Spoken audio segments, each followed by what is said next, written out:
know, I've been doing a lot more teaching lately, and been trying to cater my videos around what people are asking for. And I'm surprised sometimes at some of the basic skills that we missed. And that's one of the reasons why I'm sitting here with an onion.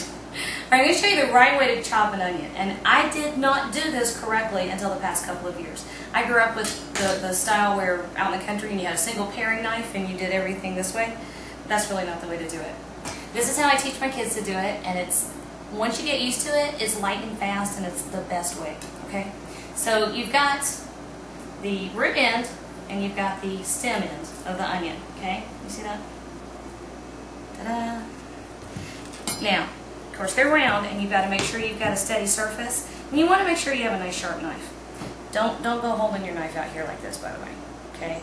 You're going to have more control if you can grip it right here. So, keeping your fingers kind of like this, because you want your knife at an angle. That way, if you do slip, you're slipping away from where you're cutting and you won't end up on your hands. Okay, so holding at an angle, you're simply going to cut that stem end off. Okay? Don't throw it out. I'm going to show you some tricks in the next couple videos. So then we come in and cut it a half. Now, different kinds of onions are going to be easier or more difficult to peel depending on what they are. This is a plain yellow onion. These are usually a little easier to peel than the white ones or the red onions.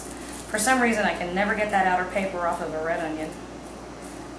And you can actually use all three kinds of onions pretty much interchangeably. Not sweet onions, but the yellow onion, which is also I've heard it called a Spanish onion. You can use white onions. You can use red onions. Now, red onions will, I like red onions raw on a lot of things. And they will also, if you use them raw, they'll bleed some color. See, there's the skin not coming off. They'll bleed some color into your dish, but the taste is really, really nice. Okay, so, all right then. All right, no, I wasn't done. All right, so you've got your half of an onion, and you've still got the root end attached, right? Because that's going to keep everything together. So the first thing you want to do, and keep your palm up. Always be aware, especially when you're first learning how to do this and you're practicing, be aware of where your knife is and where your fingers are. And I tell people, slow down, okay? If you never get fast, it does not matter, but it does matter if you keep all the fingers on your hand, okay? So I like to keep my hand up, curved at an angle, and you're going to come in and not quite go all the way to this root end, okay? Just like that. Pull the knife blade out, and then coming this way, we're going to make little cuts, and you can make those as far apart as you want or as close together, depending on what the final size you want your chopped pieces to be. This is simply a dice. This is going to go in a raw salad. So, next move, again, keeping your fingers back, being aware of where it is. You slice down this way in nice little even cuts, and see what happens? You have perfect little evenly sized bits of onion. Okay?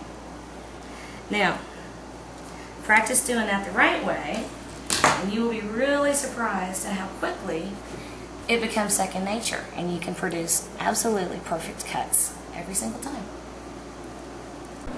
If you like this video and you want more great tips, tricks, and techniques, check out the website at thrillbillygourmet.com.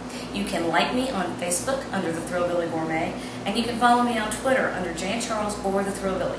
I'm on Pinterest now too under Jan Charles. I've also got 2 brand new podcasts, both of which you can find on iTunes. The Thrillbilly Gourmet and The Food City Kitchen on WVLT with Chef Walter Lambert and Jan Charles. Now, make sure you subscribe, and you can ask a question, you can leave a comment, and I will get back to you as soon as I can. Thanks for visiting.